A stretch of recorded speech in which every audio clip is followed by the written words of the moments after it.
ఒక ఉదయం రవి నది దగ్గర నడుస్తుండగా ఒక చిన్న తెల్లని బాతు గాయపడిన రెక్కతో బాధగా కూర్చుని ఉండటం చూశాడు.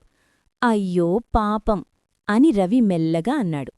ఆ బాతుని చాలా జాగ్రత్తగా ఎత్తుకుని ఇంటికి తీసుకెళ్లాడు. సుజాత నవ్వుతూ చెప్పింది, మన కుటుంబంలాగే చూసుకుందాం. వాళ్ళు ఆ బాతుకి తిండి పెట్టారు, నీళ్ళిచ్చారు, గాయం శుభ్రం చేశారు.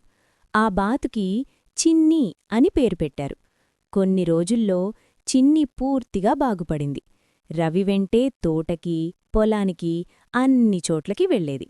చిన్ని క్వాక్ క్వాక్ అంటూ సంతోషంగా తిరిగేది. ఒక తెల్లవారుఝామున రవి బాతుల గదిని శుభ్రం చేయడానికి వచ్చాడు.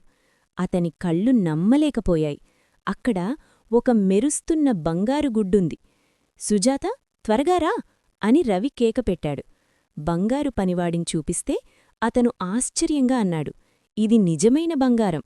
వాళ్ళా గుడ్డుని అమ్మారు. ఆ డబ్బుతో తిండి, బట్టలు, మందులు కొనుగోలు చేశారు. ప్రతిరోజూ చిన్ని ఒకే ఒక బంగారు గుడ్డు పెట్టేది. ఒక సాయంత్రం రవి నాణాలు లెక్కపెడుతూ ఆలోచనలో పడ్డాడు. రోజూ ఒకటే గుడ్డెందుకు, లోపల ఇంకెన్నో ఉంటే అని దురాశతో ఆలోచించడం మొదలుపెట్టాడు. అప్పుడు రవి ఆ చిన్నిని కట్ చేశాడు. చిన్ని చనిపోయింది. ఆ రాత్రి తరువాత ఉదయం చిన్నీ లేదు, బంగారు గుడ్డు లేదు. రవి మోకాయలపై కూర్చొని ఏడ్చాడు. నా దురాశే నన్ను నాశనం చేసింది అని రవి ఎంతో బాధపడ్డాడు. రోజులు గడిచాయి. రవి మళ్లీ కష్టపడ్డాడు, మంచిగా ప్రవర్తించాడు. పిల్లలు, ఈ కథ ఏంటో అర్థమైందా?